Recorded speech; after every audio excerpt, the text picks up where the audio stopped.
could we have a named storm system in the Philippine Sea through this upcoming week?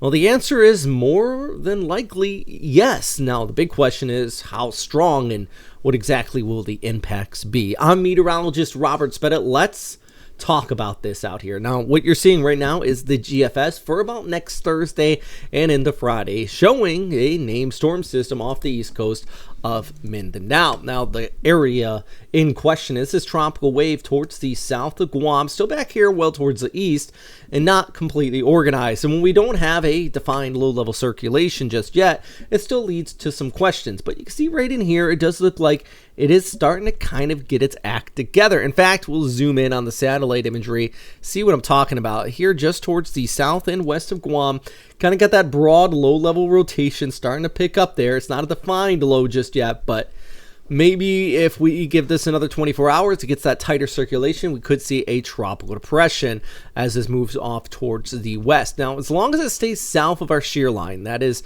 this cold air coming in from the north, you can see the leading edge of the low-level clouds right in there. That's why on Sunday, to expect an increase in rainfall for parts of northern Luzon.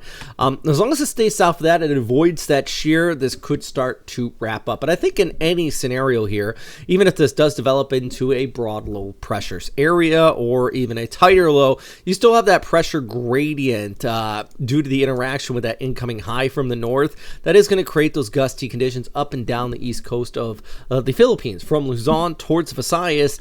But the tighter this gets, the stronger that pressure gradient does, the more rainfall for northeastern areas of Mindanao, and yes, over towards places like Visayas, Samar, Leyte, and even into Cebu if some of that moisture trails all the way across. So for those of you saying we haven't gotten any rainfall out here in Visayas, yeah, most of the storms have pushed towards central and northern areas of Luzon. That's where we expected all of them to go the last few times, but this time does look more and more likely that we're going to see this edge further towards the south, the WestPac highs push further towards the south, and thus you can see our low-level center likely coming on shore around Mindanao, but the worst of the weather here by mid to late next week could be even into Visayas. So we got some questions here with that long-range forecast. The ECMWF has been edging this further towards the south, while the GFS, so we go back here, kind of keeps it further towards north, bringing those impacts broadly further towards the north. It really depends on where that low-level center does develop over the next 24 to 48 hours. In fact, the GFS right here,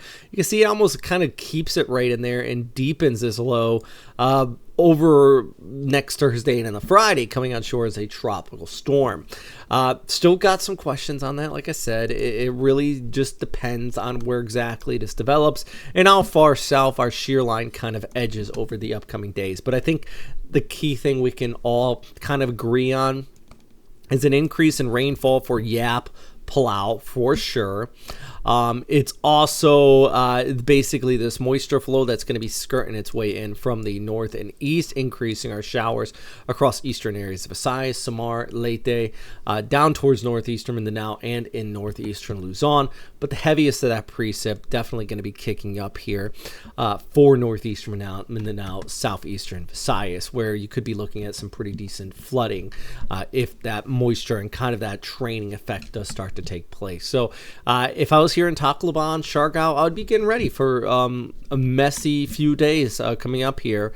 Maybe not a full-on super typhoon, but definitely a tropical storm type conditions here in your forecast. At the very least, some increase in the rainfall. Waves are going to be big, though, out ahead of this. So if you are a surfer, at least Monday, Tuesday, and the Wednesday, you got some good swells that you could be getting out in.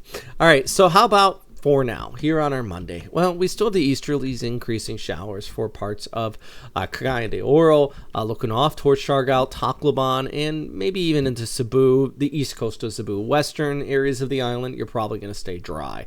Over towards Bacolod, we are still watching that volcano out there, Canalon. Does look like, for the most part, you're not seeing a lot of rain, but you could be looking at isolated showers, which of course makes for some muddy conditions, especially where the ash has fallen.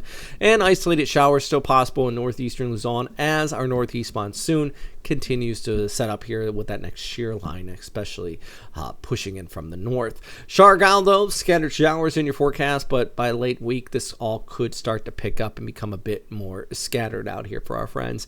And then we scoot over towards Cebu with, you know what, chances of rain here Sunday over towards Monday. But I do think if you're really looking for a good shower, you're going to have to wait till Wednesday and a Thursday as this moisture from a tropical area starts to work its way into the picture. Of course, I'm going to keep you posted if this does develop quickly and we start to see, you know, maybe that chance of something big. Check out our merch down below. I have a Philippine Sea Effect shirt if you want to buy it and be like, hey, this is what we call it. It's a term we coined here at Westpac Weather, that Philippine Sea Effect. And yeah, you definitely could feel it if this does develop more so. But we'll keep an eye on it, of course. I feel like yeah, storms this time of year do make me a little bit nervous, just due to the fact that December, that far south, anytime we see a storm in Mindanao, they cause bigger issues. Right now, nothing screams typhoon. I can't stress that enough, but even tropical storms can cause big issues for this area. Also, big shout out to Rob Reno, new Patreon member here at our Patreon page. You can check that out. The link is down below. Thank you, Rob, for supporting our channel, and for everybody else who donates to our Westpac Weather support, either on YouTube or on Patreon. It's the reason why I'm able to still make these videos.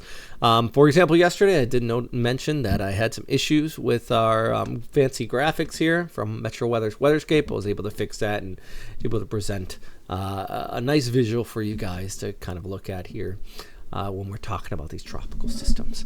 So that's what I got going on out here today. If you guys have any questions, though, please let me know. Hopefully I have another video later on today as we continue to monitor this tropical wave and potential next tropical system in the Western Pacific. As always, thanks for watching, and of course, stay safe out there.